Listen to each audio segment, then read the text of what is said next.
Hi, welcome to the lecture on an objection to Aristotle's conception of friendship. What I want to do in this lecture is I want to present to you the objection, the problem with Aristotle's conception of friendship. Then I want to introduce a response, an interpretation of Aristotle that I think might overcome this objection. So let me begin then with the problem. What is the problem?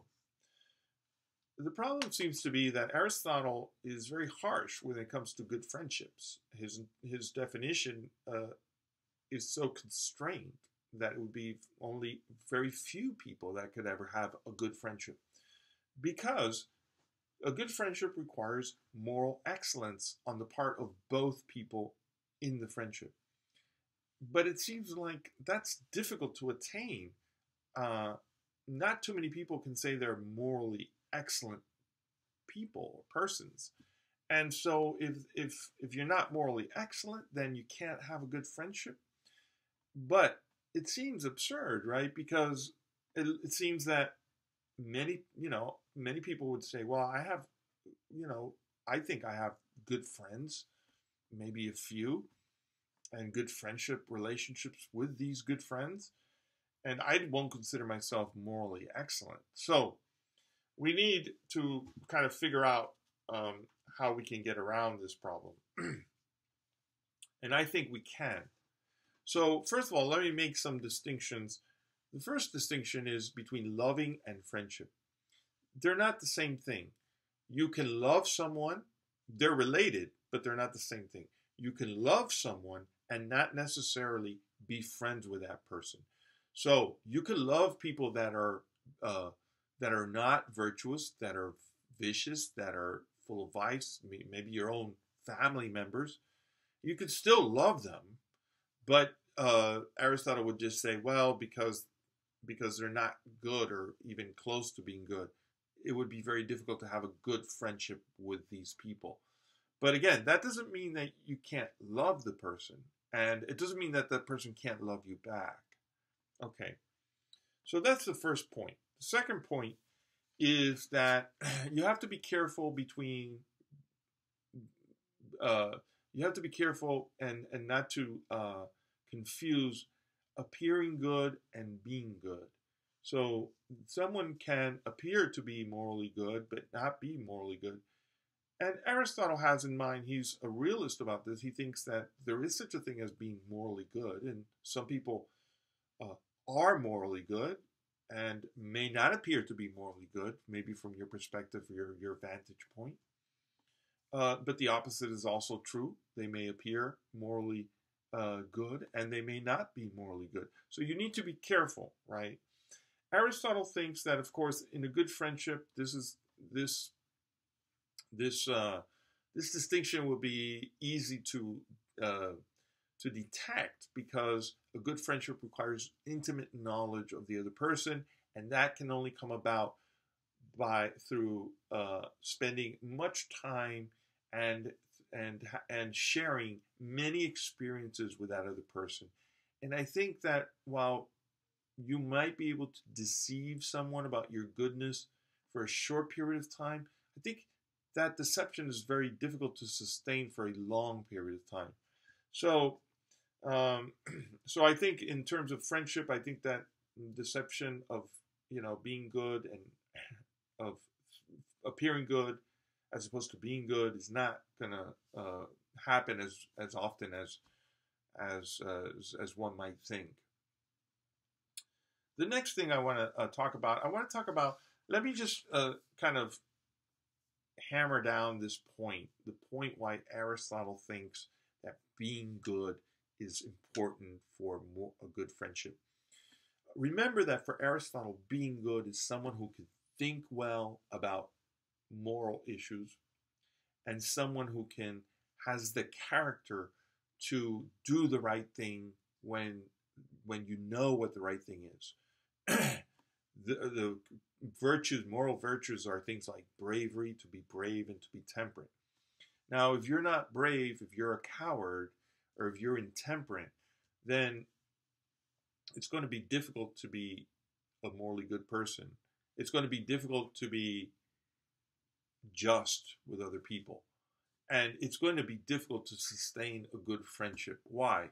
Well, because good friends need to depend on each other. They need to rely on each other. They need to trust each other, right? They depend on each other. But can you really depend, trust, rely on someone who is intemperate, who will give in to a pleasure, at the first pleasure that comes along, or someone who is so cowardly that they will never stand up for you if they feel that there's any kind of danger at all? So Aristotle thinks, look, it's really difficult to sustain a good friendship when the person lacks these kinds of, moral character traits. And of course, if the person can't deliberate well, it's hard to trust someone's judgment, right? And if they can't think well about ethical issues, they really always do the wrong thing. And maybe they're good people, but they mean well, but they can't really. For some, they don't have good experience. Maybe they're very young. Maybe they're only 15 years old. So you might say, well, do you trust such and such? Well, I love this person, but I don't think they have the experience, to figure out and deliberate this very complicated situation.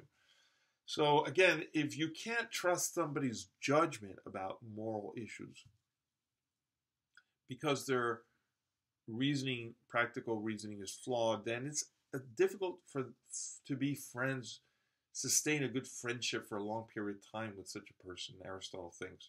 So I think it kind of makes sense. There is some common sense here.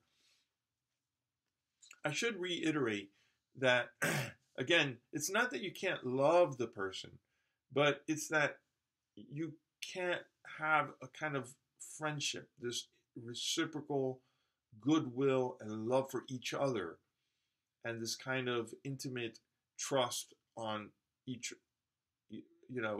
with each other. You can't have that kind of relationship. Now, how can we overcome this? Well, I think if we understand that Aristotle's, we understand Aristotle's, we're understanding Aristotle's this sort of spectrum of possibilities, and you have the extremes, right? You have cowardliness, rashness, bravery somewhere in the mean condition, right? So we can think about moral excellence as not moral perfection. That's different, but rather as this sort of evolving, fluid, changing aspect of ourselves that approximates or comes close or closer to what is morally good. So you don't have to be morally perfect. Now, he doesn't say that. Only God, if there is a God, only God would be morally perfect. To be morally excellent is to approximate the mean condition in some way, overall, with respect to all your sort of virtues. So it's possible that you can have this gradation of moral sort of moral status, right? Some people are morally better than others, but some people are. I mean, we could have this sort of range of morally good entails, a whole bunch of people that approximate moral goodness. And of course, you can have people that are just like not really morally good at all. They're at the extremes, right? And you can have people that are sort of growing in their moral goodness. And I think that if we understand moral excellence to be that kind of rough approximation, then then we can have moral good people, a lot of moral good people. And that, I think we should interpret Aristotle in this way. And I think there's an important quote that I've picked out for you, and I would like to read. And it goes like this. Aristotle says, "Still, we are not blamed if we deviate a little in excess or deficiency from doing well." So it doesn't have to be, there's no such thing as perfect, right? That's impossible. But only if we deviate a long way. So we're really talking about some sort of approximation to the mean condition, to this excellence, right?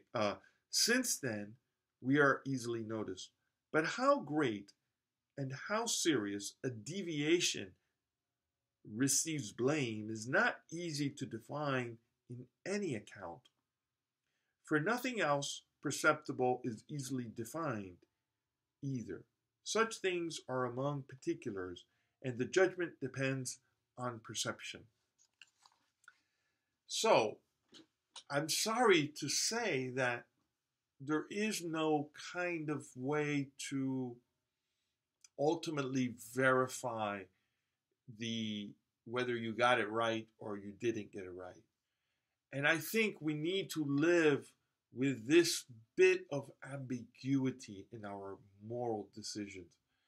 However, I think Aristotle would say, even though, I can say the right answer is somewhere around here, and your answer was here, so it was pretty good. I can make that kind of, judgment. And at the same time, I can also say your answer was out here, and therefore it was far away, very far away from where you needed to be. So you are definitely morally wrong. So we can have some objectivity in our moral decisions, even with this kind of ambiguity and vagueness. Okay? So if this is the case, then we don't need to expect a good friendship to require morally perfect persons. What we require is persons that approximate the moral excellence, right? To some degree. Now, some people may approximate it more, some people less, and so on. And some people, are growing in the moral perfection, and so they're coming closer and closer. Some people are moving away, but I think we can talk in these kinds of approximation terms, and I think if we do that, then we can salvage his conception of friendship. I think we can defend Aristotle's conception of friendship from this criticism. Again, I would argue that given Aristotle's view of virtue ethics, we do not require morally perfect persons. He never says that. We require people who approximate to some degree, okay, moral excellence. Nobody's perfectly morally excellent, and that's okay.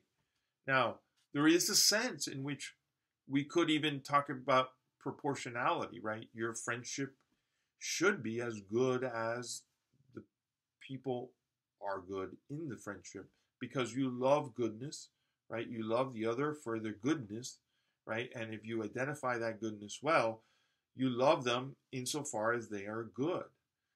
People have flaws, it's true, and but that doesn't mean that you that friendship can't exist, and you can't reciprocate this love between the two persons. So I think I hope that to some extent I've clarified this objection. I've responded to it. Maybe I hope that between the writing and this lecture, it will make some sense. And if you have questions or concerns, please make sure that you post them on the discussion board. Thanks.